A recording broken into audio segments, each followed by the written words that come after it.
This podcast is a product of the Florida Academy of Collaborative Professionals. Nothing in this podcast should be considered legal advice. If you or someone you know is looking for a qualified collaborative professional, please visit www.collaborativepracticeflorida.com and the Find Help button to locate a trained collaborative professional in your community.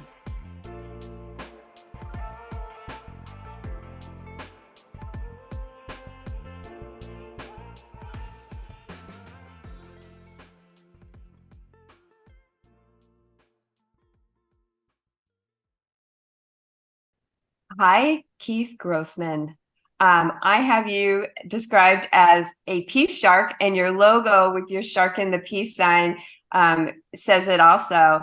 You're described as a gentle warrior and problem solver who helps people and the professionals who serve them reorganize their families in a cooperative, honorable, and solution-focused way through divorce, child custody, and related family law issues. Keith is a collaborative attorney, a family and circuit civil mediator certified by the Supreme Court of Florida, an arbitrator qualified by the Florida Supreme Court, and an educator at law. Welcome. Thank you. Good morning. I want to ask you today, what attracted you to the collaborative practice and helping families resolve their disputes in a peaceful manner? Well, I think it was a evolution, a transformation over many years. I have been doing family law for 25 plus years, a little bit more than 25 years. And along the way, I started thinking more and more about how, even in the cases where we felt we were successful, meaning that we would get then this is really in the litigation area, we would get a ruling that was favorable for our client. There were still things that bothered me about the path that we were taking to get there, how much it was damaging the family, how much it was costing the family, and those sort of things. And I started thinking more and more about that. And that was also in conjunction with how my mediation practice was growing. I've been a mediator in family law for 24 years, 23 years, I think.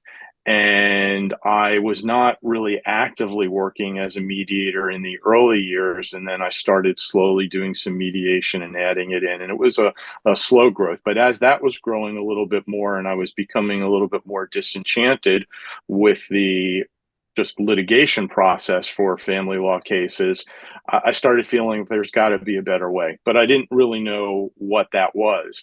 And I would say it was about 15 years ago, maybe even longer. I saw a CLE advertisement for a collaborative divorce training that was being held in Miami. I'm in Fort Myers, and so there was just something about it that attracted me to how they described it, and I had no idea at that time what collaborative law was, what collaborative divorce was, and I just made this decision to go. And I sat there in the training and understood about half probably of what was being talked about, and the other half just sort of blew me away. And I decided, though, after that training, this is something I want to learn more about. This is something I want to get more involved with. We have a difficult time getting cases in this area, in Fort Myers and in the Naples area. So it's a slow growth in terms of having those types of cases, but I have continued promoting those cases. I've continued to go to the trainings to become better. And at this point, I've had about 16 or 17 of those cases, which is definitely on the high end of the professionals over here in terms of number of cases. So I have quite a bit of experience, comparatively speaking, to my colleagues in that area. So it's a combination of just those things, the mediation part of me, the dissatisfaction with the litigation, and the continuation of attending training and learning more about the process and how to improve in it. When you are a collaborative mediator, explain what that is versus representing a client as a collaborative attorney. What do you do when you're a collaborative mediator? Well, it's a good question because really that is something that is a newer concept to me, a newer idea. And I heard some things about, I don't even know if it was called that, but the same kind of concept. And I started to incorporate some of those ideas into the mediation practice that I have. And the way that I really am approaching it right now, but I'm looking to grow this differently and change it as I'm learning more about collaborative mediation. And so, in terms of like a strict definition that I like, it's the idea that the mediator is involved in the collaborative process and that it may actually start with the mediator and that the parties are able to use collaboratively or I would think collaboratively trained professionals, but I think maybe there's some room for discussion on that. But they would use collaboratively trained professionals as their attorneys, but they don't necessarily use them as full representation like we're used to in a collaborative divorce case, meaning that they're only being utilized for the parts that the clients really feel they need assistance on. So maybe those collaborative attorneys don't come to the mediations at all and they work just with the clients outside the mediation sessions, but guide them and give them the legal advice and those sort of things. But at all times, they're encouraging the commitment to come to a settlement. And part of that process would include signing a collaborative participation agreement where the attorneys would not be representing the clients if mediation was unsuccessful and they went ahead and filed in court and proceeded through the litigation process. So as a definition, that is something that I think I'm striving towards. Where I've been working in this kind of process so far is having pro se parties at mediation. And typically I work with pro se parties before they have filed in court. And in the mediation process, I encourage them always to discuss the legal things with consulting attorneys before they would sign a final agreement. Some of them don't do that. And they just go ahead and proceed through the mediation process and sign the agreement. Some of them do meet with consulting attorneys, sometimes throughout the mediation process, sometimes towards the end of the process before they sign the agreement. And then they come back and maybe have some modifications that they want to talk about or some further discussion on some topics based on what they discussed with these consulting attorneys. And I provide them a list of about 6 attorneys that I encourage them to see that are consulting attorneys because these are typically attorneys who are collaboratively trained as well as trained as mediators. And so their focus is going to be with the client on cooperation, settlement, those types of things, rather than try to steer them towards litigation. So far in the process that I just described that I've been doing, we haven't done a collaborative participation type of agreement, but that's something I've been learning more about and looking to incorporate as I move forward. And when you meet and you are the mediator for the parties, are you doing that in person? Are you doing it via Zoom? How is that taking place?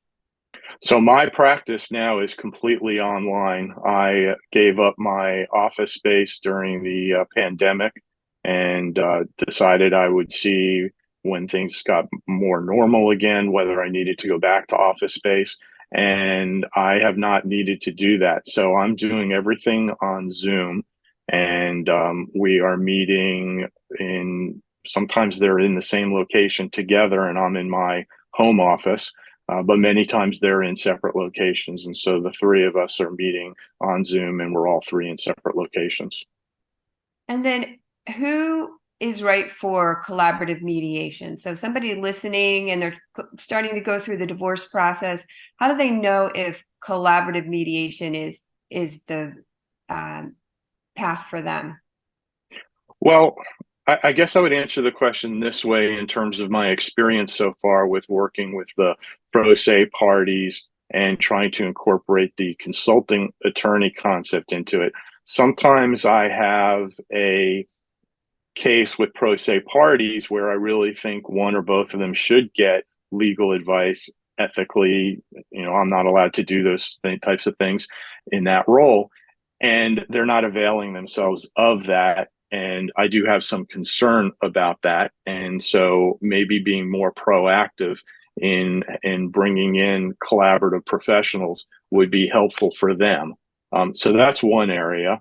The other is that from the very beginning, we may have some um, heavy, difficult discussions, and having an attorney with them would be helpful in order to really work through the process together. I do my mediations in sessions of 2 hour blocks with the pro se parties. And so it's not a situation where we schedule one day and we try to get it all done in one day. So we meet over the course of many weeks, and they are able to consult with attorneys in between and those types of things. And being more proactive in bringing in the collaborative attorney in those types of cases where the discussions are difficult, where they really haven't educated themselves well or researched themselves well, or for me, where I see some red flags that I can't really advise them about in my role as a mediator, would be good. And so the idea of the collaborative mediation for me is appealing because I think a lot of people reject the collaborative divorce process because they hear, oh, I have to hire an attorney who's going to be with me every step of the way. And my spouse needs to hire an attorney who's going to be there every step of the way. And we're going to have this facilitator person, and we're going to have possibly this financial, and all they are hearing is dollar signs and all these professionals involved in their lives. And I think the mediation process done collaboratively allows them to have more control over picking and choosing how much of a role they want professionals to play, and using a mediator similar to the facilitator, but in a different, little bit of a different way. You just spoke about if you see some red flags and that that maybe the party needs to seek out legal help, because as a mediator, you're neutral and you can't give legal advice. What are some red flags that you've seen in your practice? Well, sometimes I would say that in relation to financial, they don't always understand valuations and the idea of whether they want the property to be divided equally or not. They don't understand. Like one of the things that I am able to explain to them as a mediator when this type of topic comes up is that we're looking at the values of things today, but we're not necessarily in court, we're not necessarily looking at what the value of it's going to be in the future. Whereas in mediation, we have more control over that. And the example that I give is that you could have a car that's worth $10,000 and you could have $10,000 of cash in a bank account. And as far as the court looks at it, those are equal because they're both equal to $10,000 today. But the car is going to devalue. It's going to depreciate. We know that. The $10,000 bank account, maybe worst case scenarios, it's just going to stay at $10,000 if you don't do anything with it. But you can invest it and maybe grow that to more. So it'll be a greater amount in the future. And so helping them understand that by in the mediation process and by speaking with attorneys and speaking with financial advisors, they can understand better what the future value is and how that impacts what they want to do today. And a lot of the times, because they have not met with attorneys in this type of mediation process until I encourage them to do that, they don't really know that. They don't know to think about that. They haven't given any consideration to that. And then once they have, they don't even know exactly what that means for them. So there's limitations that I have in being able to have them do that. Obviously, I can't require them to do that, and I can't give them advice. So you definitely should not accept, this deal or that kind of thing.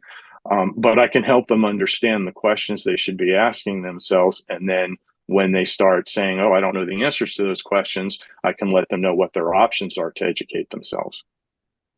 And so, how can someone identify and find a collaborative mediator? Well, I don't know that there's any good way to do that at the moment. I think this concept is very new within Florida and also maybe nationwide, based on the research that I've done and the conversations I've had with other professionals. There's not really a lot of information out there yet on it. So I think it's a very, very new concept. So I would say that if, where to start would be for your local practice group that has the directory of your professionals. Many of the local practice groups will identify in the directory who is a mediator. And usually that person is going to also be collaboratively trained. So that might be a good place to start, to talk with that person. Hey, I'm interested in working with you as a collaborative mediator. Is that something you're familiar with? What would that process look like? How would we involve other professionals on a limited basis if that's what they're looking for, and have that kind of conversation? But I think starting with finding the people who are both collaboratively trained and trained as mediators. And which practice group, I think you mentioned at the beginning, but which practice group are you a member of? I'm a member of the Collaborative Professionals of Southwest Florida. Okay. Thank you for joining us today. We appreciate all the information. My pleasure. Thank you.